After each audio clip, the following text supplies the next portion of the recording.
이 저녁에 우리에게 주시는 하나님의 말씀은 사무엘상 23장 우리 1절로부터 14절까지의 말씀을 우리 함께 교독하겠습니다. 우리 구약성경 447면에 있습니다.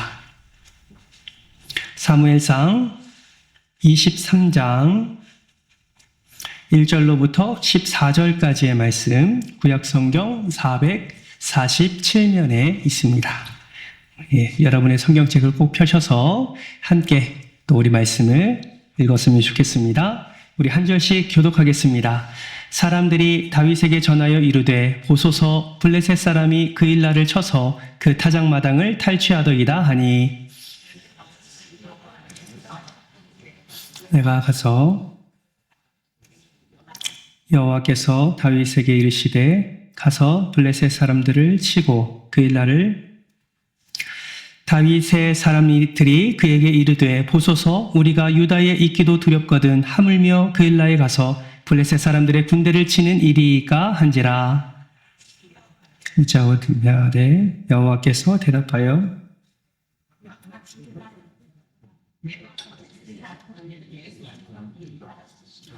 다윗과 그의 사람들이 그일라로 가서 블레셋 사람들과 싸워 그들을 크게 쳐서 죽이고 그들의 가축을 끌어오니라. 다윗이 이와 같이 그일라 주민을 구원하니라. 아히멜렉의 아들 아히멜렉이 다윗에게 도망할 때에 손에 에봇을 가지고 다윗이 그일라에 온 것을 어떤 사람이 사울에게 알림해 사울이 이르되 하나님이 그를 내 손에 넘기셨도다. 그가 문과 문빗장이 있는 성읍으로 들어갔으니 갇혔도다. 사울이 모든 백성을 군사로 불러 모으고 그일라로 내려가서 다윗은 사울이 자기를 해하려 하는 음모를 알고 제사장 아비아달에게 이르되 에봇을 이리로 가져오라 하고 다윗이 이르되 이스라엘 하나님 여호와여 사울이 나 때문에 이 성읍을 멸하려고 그일라로 내려오기를 꾀한 다음을 주의 종이 그일라 사람들이 나를 그의 손에 넘기겠나이까? 주의 종이 들은 대로 사울이 내려오겠나이까? 이스라엘의 하나님 여호와여 원하건대 주의 종에게 일러 주옵소서 하니 여호와께서 이르시되 그가 내려오리라 하신지라. 이르되 그일라 사람들이 나와 내 사람들을 사울의 손에 넘기겠나이까? 하니 여호와께서 이르시되 그들이 너를 넘기리라. 다윗과 그의 사람 600명 가량이 일어나 그일라로 떠나서 갈 수 있는 곳으로 갔더니 다윗이 그일라에서 피한 것을 어떤 사람이 사울에게 말하매 사울이 가기를 그치니라. 다윗의 광야에 요새에도 있었고 또 십광야 산골에도 머물렀으므로 사울이 매일 찾되 하나님이 그를 그의 손에 넘기지 아니하시니라. 아멘. 할렐루야. 아멘. 오늘 무더위 가운데도 잘 지내셨지요? 우리 앞뒤 좌우 이렇게 인사하도록 하겠습니다. 하나님이 성도님을 사랑하십니다. 인사하겠습니다. 한 번 더 인사할 때 하나님이 성도님을 지키시고 보호하십니다. 인사하겠습니다. 하나님이 성도님을 지키시고 보호하십니다. 아멘이십니까? 예, 아멘입니다. 우리는 가끔 이 세상에서 다른 사람의 어려움을 돕다가 오히려 도와준 사람이 어려움을 당한 일들을 종종 보게 됩니다. 예를 들어 물에 빠진 사람을 구해줬는데 그 사람이 보따리를 내놓아라 하는 속담처럼 뭔가 도움을 받은 후에 감사는커녕 자신이 손해를 입지 않기 위해서 도와준 사람에게 책임을 전가하거나 아니면 배신하는 일들을 우리는 많이 겪게 되지요. 오늘 우리가 읽은 본문 말씀도 그러한 말씀입니다. 여러분 오늘 본문 말씀의 배경은 어떻습니까? 다윗이 사울을 피해서 지금 도망 다니는 중에 있습니다. 도망 다니다가 지금 어디에 가 있냐면 유다 지역 안에 있는 헤레스풀에 숨어 있을 때입니다. 그 사울의 그 난폭한, 그 잔인한, 그리고 무자비한 그 추격전을 따돌리고 다윗과 함께한 이들이 헤레스풀에서 몸을 숙이고 그렇게 지내고 있을 때이지요.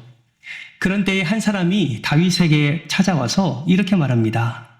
블레셋이 그일라를 쳐서 그 타작마당을 탈취하더이다. 여러분 헤레스풀은 유다 지역의 맨 북쪽 지역에 있었고요. 그일라는 그 헤레 숲을 바로 옆쪽에 블레셋 접경 지역에 위치한 곳에 있었습니다. 따라서 블레셋이 그 그일라를 침략하기에 너무나 용이했던 그런 위치에 그일라가 있었던 것이죠.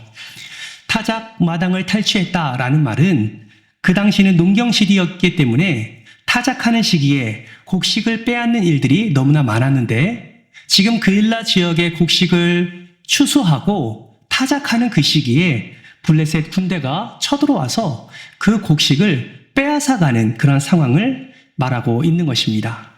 이 위급한 상황을 어떤 한 사람이 다윗에게 말을 했던 것이죠. 그런데 가만히 생각해 보면 이 블레셋 군대가 곡식만 빼앗아 갔겠습니까? 여자도 아이도 빼앗아 갔을 수도 있고 그 빼앗아 가는 과정 속에 사람을 죽일 수도 있는 일이었습니다. 이 소식을 들은 다윗은 마음에 복잡한 마음이 듭니다. 안타까운 마음도 들고 또 같은 민족이 하나님의 민족이 블레셋에게 괴롭힘을 당하고 있다라는 사실을 들었을 때 이 다윗의 마음 가운데 걱정과 염려가 가득 찬 것을 보게 됩니다.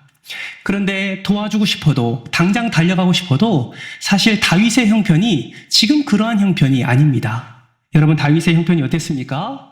첫 번째는 도망자 신세였습니다. 다윗은 자신을 죽이려고 혈안이 되어 있는 그 사울을 피해 지금 도망자 신세로 살아가고 있었습니다. 두 번째는 어떤 형편이었습니까? 다윗이 데리고 있는 사람들이 있었어요. 그 사람들이 약 400명 정도 있었습니다. 그러나 그 사람들은 군사훈련이 잘 준비된 정예군이 아니었다라는 것이죠. 헤레스폴에 숨어 있다가 오기로 또 분노함으로 그들에게 나아가 전쟁을 한다 할지라도 숙련된 군사가 아니었기 때문에 블레셋 군대와 전쟁을 일으킨다는 것은 사실은 쉬운 일이 아니었던 것입니다. 400명 정도라는 숫자가 많기는 하지만 블레셋 군대와는 비교할 수 없는 그런 적은 숫자이기도 했습니다. 그러한 형편 가운데 지금 다윗이 있는 것이죠. 세 번째는 블레셋 접경 지역인 그 그일라에서 블레셋과 싸우는 일 자체가 굉장히 위험한 일입니다. 왜 위험하냐면 자신의 위치가 노출되기 때문에 그렇지요. 그 그일라 지역에 다윗과 함께한 이들이 함께 있다라는 사실을 사울이 듣게 되면 사실 그 사울로 말미암아 더 큰 어려움을 겪게 되기 때문에 선뜻 지금 그일라 지역에 나아가 블레셋과의 전쟁을 일으킬 수 없는 그런 형편 가운데 있었다라는 것이죠. 아마도 다윗은 이런저런 고민으로 마음이 복잡했을 것입니다. 분명히 구원해 줘야 되는 상황 가운데 있지만 자신의 형편과 힘은 미치지 못하기 때문에 마음에 여러 가지 갈등과 염려가 있었을 것입니다. 여러분 그때 다윗이 무엇을 합니까? 오늘 본문 말씀해 보니까 다윗은 그 어떤 사람에게 그 어떤 지혜자를 찾아가는 것이 아니라 이러한 상황과 형편 가운데 모든 문제를 가지고 하나님 앞에 나아가는 것을 보게 됩니다. 다윗의 지혜자는 하나님이었습니다. 다윗의 해결자는 하나님이었습니다. 그래서 다윗은 어떤 상황 가운데서도 하나님께 나아가 하나님께 여쭈었고 하나님이 말씀하시는 대로 순종했던 자가 바로 다윗이었습니다. 이번 문제도 하나님께 나아가게 되죠. 그래서 이렇게 질문합니다. 하나님, 제가 가서 블레셋을 칠까요? 그때 하나님이 뭐라고 말씀하십니까? 가라, 그일라를 구원하라 라고 말씀을 하십니다. 응답을 받은 다윗이 떠날 준비를 할 때에 주변 사람들이 만류합니다. 다윗, 지금 우리가 유다에 있는 것도 두렵습니다. 우리의 신분이 노출되고 우리가 위치에 노출되면 너무나도 위험한 일입니다. 모든 이들이 다 몰살당할 수 있습니다. 실질적으로 다윗의 주변 사람들은 이러한 위험 가운데 놓여 있음을 잘 알고 있었고 사울에게 위치가 노출되면 다윗뿐만 아니라 함께한 그 400명의 모든 사람들도 다 목숨을 잃게 될 것이라는 사실을 잘 알고 있었습니다. 다윗도 이것에 염려를 갖고 있었죠. 왜냐하면 이전에 이런 일로 말미암아 수많은 사람들이 목숨을 잃은 일이 있었기 때문에 그렇습니다. 여러분 혹시 아히멜렉과 제사장 85명이 한꺼번에 죽은 그 사건을 여러분 기억하십니까? 다윗이 사울의 그 쫓아오는 것을 피해서 노브로 가서 제사장 아히멜렉에게 그 진설병과 무기를 달라고 요청했고 그 아히멜렉은 다윗에게 진설병 떡과 골리앗의 칼을 주지요. 그리고 다윗은 그 자리를 떠납니다. 근데 그 일이 사울에게 들어가자 어떤 일이 일어납니까? 사울이 군대를 이끌고 높당에 나아가서 그 제사장 아히멜렉과 대화하면서 다윗을 도와줬다는 이유만으로 그 아히멜렉과 85명의 제사장들을 그 자리에서 다 죽여버리는 일을 저지릅니다. 다윗도 이것을 너무나 잘 알고 있었기 때문에 나를 통하여 다른 사람이 위험을 당하는 것을 다윗은 원치 않았고, 그래서 다시 한번 하나님께 나아가 이렇게 기도하는 것을 보게 됩니다. 오늘 본문 4절 말씀인데요. 같이 한번 우리 읽어볼까요? 화면을 보면서 읽겠습니다. 시작. 여호와께서 대답하여 이르시되 일어나 그일라로 내려가라. 내가 블레셋 사람들을 내 손에 넘기리라 하신지라. 아멘. 두렵고 떨리는 마음으로 하나님 앞에 나아가 질문했을 때 하나님은 더 확실하게 말씀합니다. 내가 블레셋 사람들을 내 손에 넘기리라.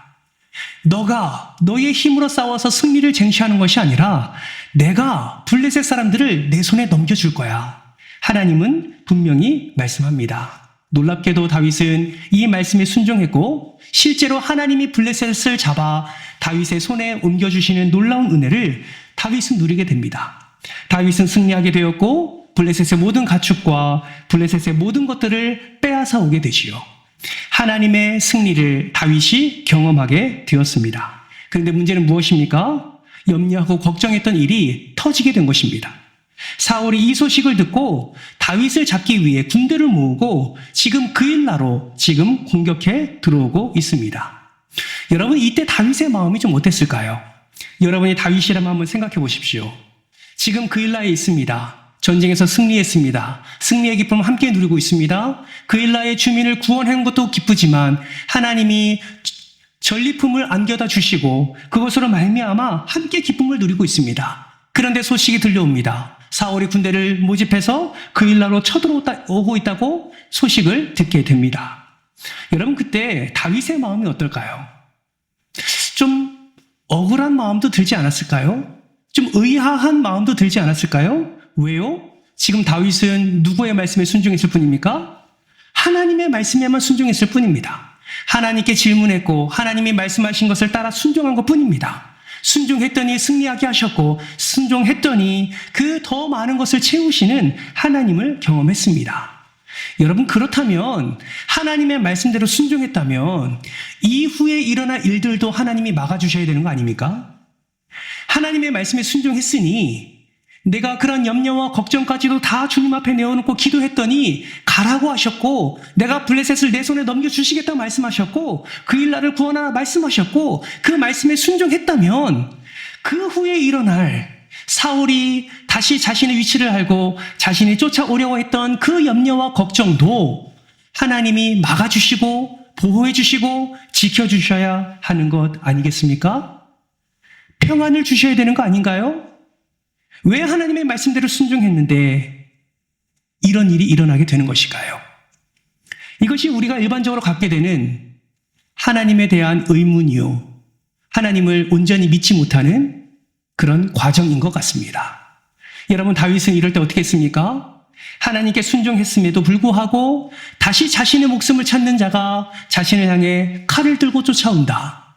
이런 상황 가운데 다윗은 어떻게 했나요? 오늘 본문 말씀에 보면 이런 상황 속에서 다윗은 하나님 앞에 나아가 불평과 불만을 쏟아내지 않습니다. 하나님, 어떻게 이럴 수 있습니까? 하나님이 가라고 했지 않습니까?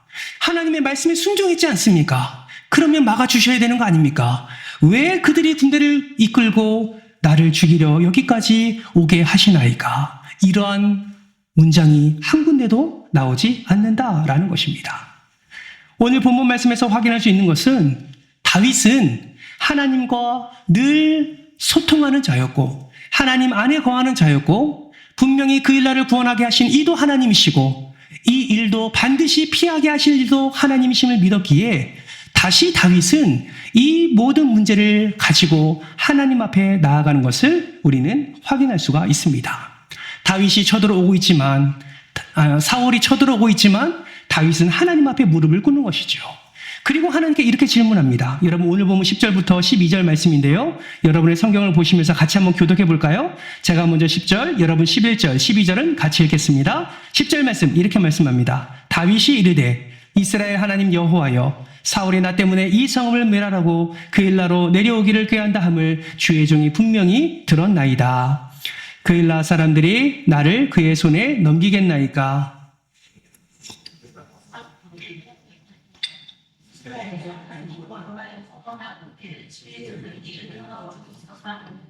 여호와께서 이르시되 그가 내려오리라 하신지라. 12절 같이 읽습니다. 다윗이 이르되 그 일나 사람들이 나와 내 사람들을 사울의 손에 넘기겠나이까 하니 여호와께서 이르시되 그들이 너를 넘기리라 하신지라. 아멘. 점점 더 기가 막힙니다. 하나님의 말씀에 순종했는데 사울이 오는 것은 그렇다 치고 지금 누구까지 자신을 배신한다고 지금 말씀하고 있습니까? 그일라 주민까지 자신을 내어줄 것임을 그렇게 하나님은 말씀하고 있습니다. 여러분, 이럴 때에 우리의 마음은 어떻습니까? 참 이해할 수가 없습니다. 이러한 상황, 또다시 찾아오는 어려움, 또다시 겪게 되는 환난, 또다시 경험해야 되는 그 어려움 가운데 우리의 마음이 녹아져 내리지요. 그러나 다윗은 하나님께 그러한 질문과 함께 하나님이 앞으로 일어난 일을 말씀해 주실 때에 하나님께 원망과 불평을 쏟아내지 아니하고 오히려 하나님을 의지하여 그 자리를 피하는 것을 우리는 보게 됩니다. 놀라운 것은요, 하나님이 그 일나를 쳐서 그 일나 주민을 구원하게 하시는 하나님의 놀라운 뜻을 이룸과 동시에 다윗과 그 많은 이들이 먹을 수 있는, 취할 수 있는 많은 전리품을 허락해 주시고 그 일나를 떠날 때는 400명이 아니라 600명이라는 사람이 더 많이 다윗과 함께 그 일나를 떠나기로 결정하고 도피 생활로 나아가는 것을 보게 됩니다. 그렇게 했더니 여러분, 하나님이 어떻게 반응하신 줄 아십니까? 오늘 본문 14절 하반절에 이렇게 말씀합니다. 화면을 보면서 같이 한번 읽어볼까요? 시작. 사울이 매일 찾되 하나님이 그를 그의 손에 넘기지 아니하시니라. 할렐루야. 예, 우리가 보기에는 상황이 좋지 않아 보입니다. 다윗이 보기에도 상황은 좋지 않습니다. 또다시 광야로 도망쳐야 됩니다. 또다시 도피 생활해야 됩니다. 그러나 하나님을 의지하고 하나님께 기도하고 하나님이 말씀하신 바를 기억하며 다시 나아갈 때에 하나님께서 그 다윗을 보호하시고 다윗을 지켜주시는 것을 우리는 확인할 수가 있습니다. 사울이 매일 찾되 수많은 군사를 풀어서 매일 찾되 그러나 하나님이 그를 그에게 넘겨주지 아니하신지라. 사랑하는 성도 여러분, 우리는 상황을 이해할 수 없고 상황에 대해 우리의 마음의 불평과 불만을 쏟을 수 있지만 정말 믿음으로 하나님께 나아갈 때에 하나님께서 우리의 삶을 지키시고 우리를 보호해 주실 줄 믿으시기를 주님의 이름으로 축복합니다. 여러분, 오늘 본문 말씀이 말하고자 하는 것이 무엇입니까? 그 일나를 쳐서 더 많은 것을 얻고 그리고 그 일나를 친 이후에 또 하나님께서 허락해 주신 은혜를 이만큼 누렸습니다 라고 말하고자 함입니까? 물론 그런 내용도 우리 안에 포함되어 있지만 정말 오늘 본문 말씀 속에서 우리가 더 붙잡아야 될 것, 우리가 더 주목해야 될 것은 무엇이냐면 어떠한 상황 속에서도 다윗이 하나님과 함께 했다라는 것입니다. 어떠한 상황 속에서도 다윗이 하나님의 뜻을 물었다라는 것이죠. 다시 말하면 오늘 말씀의 제목처럼 다윗과 하나님은 항상 연결되어 있었다라는 것을 우리에게 분명하게 보여주고 있습니다. 다윗과 하나님이 연결됨을 통하여 그 하나님의 전능함심과 그 하나님의 능력이심과 하나님의 섬세하게 보호하시고 감찰하시는 하나님의 놀라운 사랑을 다윗은 날마다 누릴 수 있게 되었다는 것을 우리로 하여금 깨닫게 해주시는 것이죠. 사랑하는 성도 여러분, 저는 소망하기는 저와 여러분이 날마다 하나님과 연결되어 있기를 정말 주님의 이름으로 소망합니다. 매일의 삶 속에서 어떠한 삶을 살아가든지 지금 당장의 내 삶이 아픔이 있고 연약함이 있다 할지라도 그 상황 속에서도 하나님과 연결되어 하나님과 함께 더불어 하나님의 뜻을 깨닫고 하나님의 뜻대로 살아가는 그런 그리스도인이 되기를 주님의 이름으로 축복합니다. 여러분, 그러한 인생을 살 때에 진정한 복이, 진정한 채우심이, 진정한 회복하심이, 진정한 보호하심이 우리의 삶 가운데 넘치게 되는 것입니다. 그렇다면 좀 더 구체적으로 하나님과 연결된 자는 어떠한 복을 누릴 수 있을까? 우리가 간단하게 함께 살펴보기를 원합니다. 하나님과 연결된 자는 어떤 복을 누릴 수 있을까? 첫 번째, 우리 같이 한번 화면을 보면서 읽어볼까요? 시작! 하나님의 형상으로 살게 하십니다. 아멘. 다윗은 위험 부담을 안고 그일라로 가서 블레셋을 물리칩니다. 그리고 백성들을 구원하지요. 사실 여러분, 이것은 다윗이 할 일이 아닙니다. 누가 할 일입니까? 그일라를 구원해야 되는 것은 누가 할 일이에요? 사울이 해야 될 일이에요. 왜요? 그일라는 지금 유다 족속에 속해 있는 그 지역입니다. 그 성읍이에요. 지금 블레셋이 그일라로 쳐들어왔다는 것은 블레셋이 지금 이스라엘로 쳐들어왔다라는 거예요. 그러면 지금 그일라는 누가 구원해야 돼요? 사울이 구원해야 되는 겁니다. 사울이 군대를 조직해야 되는 것이고요. 그 소식을 들었을 때 군대를 빨리 보내서 자신의 지역에 있는 민족, 그 족속을 구원해야 되는 것이죠. 그런데 지금 누가 그 일을 감당하고 있습니까? 다윗이 지금 그 일을 하고 있는 것입니다. 반면에 사울은 지금 어떻게 하는 겁니까? 뒷북치고 있지요. 오히려 그일라의 안에 거하고 있는 다윗을 잡으려고, 그일라가 적이 아님에도 불구하고 다윗을 도와주는 그일라를 치려는 계획을 사울이 세우는 것을 보게 됩니다. 사랑하는 성도 여러분, 다윗을 체포하는 일에 협조하지 않으면 죽을 수밖에 없는 그 상황. 그러나 그 상황 속에서도 하나님은 건지시고 세우시고 다시금 온전케 하시는 은혜를 우리는 말씀을 통해서 허락해 주심을 확인할 수가 있습니다. 이것은 무엇을 의미합니까? 하나님의 형상, 즉 하나님과 연결되어서 하나님의 형상대로 살게 한다는 것은 하나님의 뜻대로 사는 것을 의미하는 것이고, 하나님의 뜻대로 사는 것은 곧 하나님의 놀라운 은혜를 누리며 살아가는 그 은혜임을 우리는 깨달을 수가 있는 것입니다. 사랑하는 성도 여러분, 하나님의 형상대로 사는 것, 하나님의 말씀대로 행동하고 생각하고 하나님의 말씀대로 살아가는 것을 의미한다는 사실을 반드시 기억하시기를 주님의 이름으로 축복합니다. 하나님의 형상이 깨어진 이유가 무엇입니까? 죄 때문에 깨어진 것이죠. 죄로 말미암아 하나님의 형상이 깨어져서 우리는 하나님의 뜻대로 행할 수가 없는 것입니다. 그러나 하나님의 형상이 회복되는 것은 무엇을 의미합니까? 예수 그리스도를 통해서 하나님의 형상이 회복된다는 것은 하나님의 말씀을 깨닫고 하나님의 말씀대로 살아갈 수 있는 은혜를 누릴 수 있음을 의미한다라는 것이죠. 사랑하는 성도 여러분, 우리는 이미 예수 그리스도를 믿음으로 죄에서 우리는 대속함을 얻게 되었고, 이미 우리는 예수 그리스도로 인하여 우리는 의로운 존재가 되었으며, 우리는 예수 그리스도로 인하여 하나님의 형상이 회복된 자라는 사실을 반드시 기억하시기를 주님의 이름으로 축복합니다.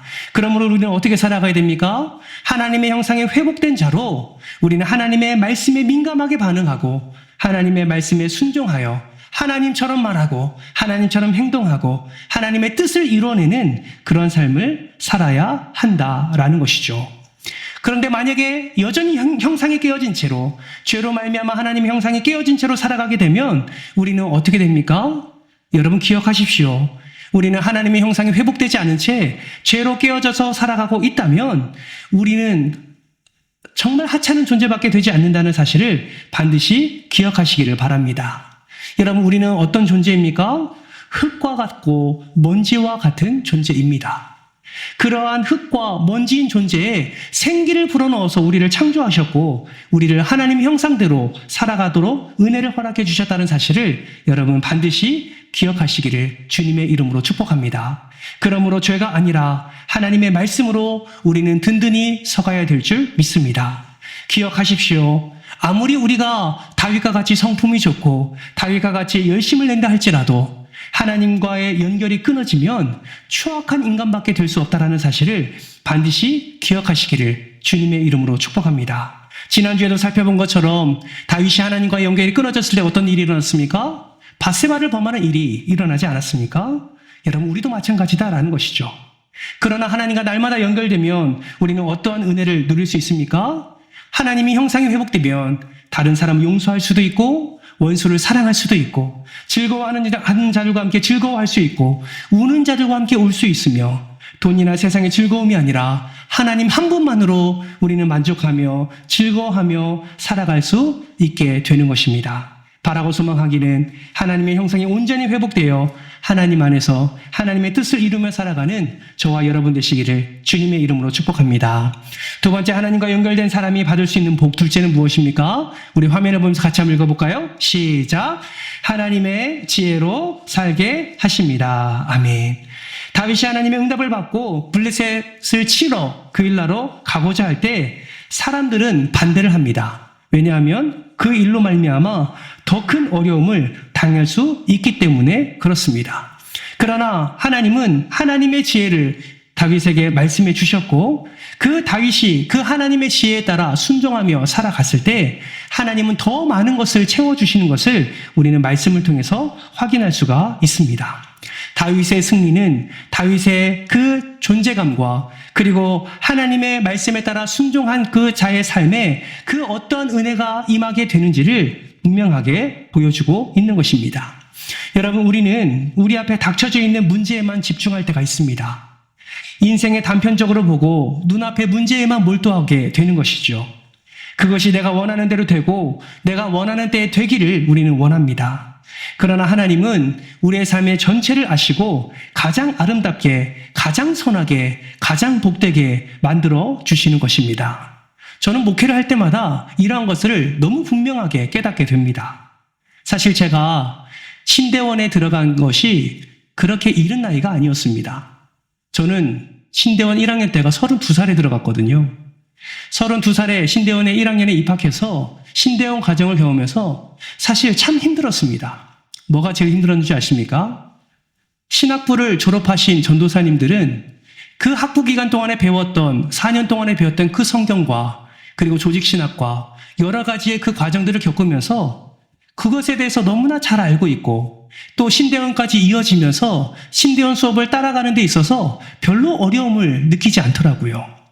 근데 저는 일반 학부를 나왔고 일반 대학원을 나왔고 뒤늦게 성경을 공부해서 신대원에 들어가다 보니 그 성경 공부를 할 때나 수업을 따라갈 때에 그 하나하나의 신학 용어와 그리고 여러 가지의 그 성경적 내용을 이해할 수 없어서 참 어려움을 많이 겪었습니다.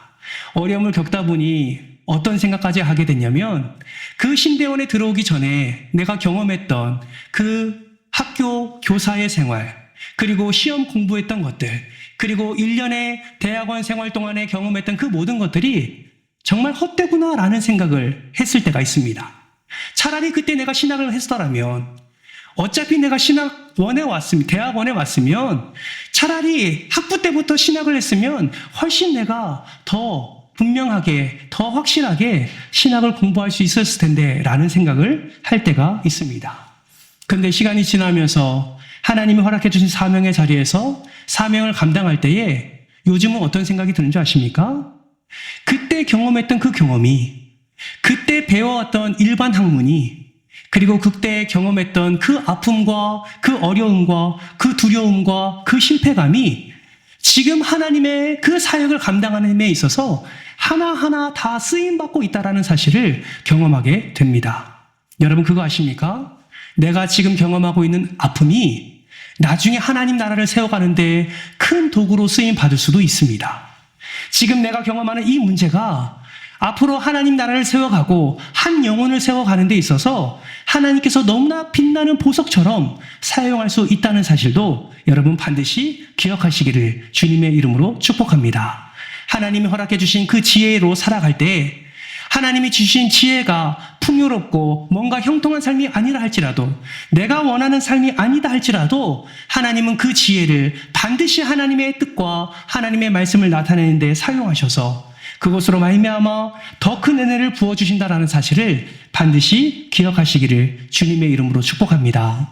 그래서 우리가 하나님과 연결될 때에 그 하나님의 지혜를 더 누릴 수 있고 내가 경험하고 있는 지금의 삶이 하나님께서 허락해 주시는 축복의 통로가 될 수 있다는 사실을 반드시 기억하고 더 하나님과 연결되어 지혜로 살아가는 저와 여러분 되시기를 주님의 이름으로 축복합니다. 마지막 하나님과 연결된 자가 누릴 수 있는 복, 셋째는 하나님의 말씀을 더 잘 분별할 수 있도록 은혜를 허락해 주신다라는 것이죠. 여러분 6절 말씀 우리 같이 한번 읽어볼까요? 6절 말씀 함께 있습니다. 시작. 아히멜렉의 아들 아비아달이 그일라 다윗에게로 도망할 때에 손에 에봇을 가지고 내려왔더라. 아멘. 앞서 말씀드린 아히멜렉과 제사장 85명이 한 자리에서 죽임을 당할 때 아비아달만 살아남았습니다. 그 아비아달이 도망칠 때에 그 아히멜렉이 썼던 에봇을 가지고 다윗에게로 도망치지요. 에봇은 제사장이 입는 옷입니다. 그 에봇에는 주머니가 있지요. 그리고 우림과 둠빔이라는 돌이 있습니다. 우림과 둠빔은 하나님의 뜻을 물을 때에 사용하는 물건입니다. 다윗이 어려움을 당했습니다. 그일라 주민을 구원했지만 그 후에 사울이 또다시 자기를 찾아오는 그 어려움 가운데 있습니다. 이때 다윗이 무엇을 합니까? 그 에봇을 가져오게 하고 그 에봇을 통하여서 하나님의 뜻을 묻습니다. 하나님의 그 간절함을 하나님께 올려드리고 하나님이 말씀해 주시는 바를 깨닫고 그리고 그 말씀해 주시는 방향대로 그 다윗이 움직이는 것을 우리는 확인할 수가 있습니다. 사랑하는 성도 여러분, 진짜 복이 무엇인 줄 아십니까? 부와 권력을 지는 것이 진짜 복이 아니라 다른 사람보다 힘을 더 가지는 것이 진짜 복이 아니라 정말 그리스도인이 누릴 수 있는 진짜 복은 하나님의 말씀이 들리는 것이 가장 귀한 복인 줄 믿으시기를 주님의 이름으로 축복합니다. 여러분 그리스도인이지만 예수 안에 있지만 하나님의 백성이라고 말은 하지만 하나님의 말씀이 들리지 않는다면 여러분 그것만큼 비참함이 어디 있겠습니까? 분명히 하나님이 말씀으로 말씀하시고 기도할 때 말씀하시고 또 여러 가지 관계 속에서 하나님이 말씀해 주시는데 전혀 그것이 하나님의 말씀으로 생각되지 않고 전혀 하나님의 말씀이 들리지 않으면 그것만큼 저주가 없는 것입니다. 여러분 하나님과 연결된 자는 하나님의 말씀을 잘 분별해서 알아듣습니다. 하나님과 연결된 자는 하나님의 말씀이 생명이라는 것을 알고 어떤 상황 가운데서든지 하나님의 말씀을 붙듭니다. 하나님과 연결된 자는 자신의 욕심과 정욕대로 살아가는 자가 아니라 하나님의 말씀하신 말을 듣고 그 말씀대로 살아가는 자가 바로 하나님과 연결된 자임을 여러분 기억하시기를 바랍니다. 그러므로 여러분 우리에게 가장 큰 복은 하나님의 말씀이 들리는 것이고 우리 삶의 가장 큰 저주는 하나님의 말씀이 들리지 않는다는 것이 가장 큰 저주임을 기억하고 하나님의 말씀을 들리는 이 복을 날마다 누리는 저와 여러분 되시기를 주님의 이름으로 축복합니다. 매일매일의 삶 속에서 하나님께 물으십시오. 하나님의 뜻을 알고 싶습니다. 하나님, 나의 삶 속에 하나님의 말씀을 허락하여 주옵소서. 이렇게 언제나 어디서나 어떤 상황에서나 다윗처럼 하나님께 말을 여쭤보고 연결될 때에 하나님께서 말씀해 주시고 그 말씀 가운데 우리는 은혜를 누리게 될 줄 믿습니다. 바라고 소망하기는 우리 모두가 다윗처럼 하나님과 날마다 연결되어서 우리 하나님이 허락해 주시는 말씀을 붙들고 말씀의 능력을 날마다 누리며 살아가는 저와 여러분 되시기를 주님의 이름으로 축복합니다. 말씀을 정리합니다. 여러분 하나님의 뜻을 찾고 하나님과 연결될 때에 어떤 복을 누리게 됩니까? 하나님의 형상이 회복되고 하나님과 연결될 때 하나님의 지혜로 살아갈 수 있고 하나님과 연결될 때에 하나님의 말씀이 더 잘 들리게 되고 분별되게 됩니다. 바라고 소망하기는 사울처럼 아무것도 듣지 못하는 삶, 아무것도 분별하지 못하는 삶, 하나님의 지혜가 아니라 자신의 정욕대로 살아가는 삶, 하나님의 형상이 깨어진 삶이 아니라 다윗처럼 하나님과 연결되어서 하나님의 놀라운 은혜를 충만히 누리는 복된 인생 되시기를 진심으로 주님의 이름으로 축원합니다.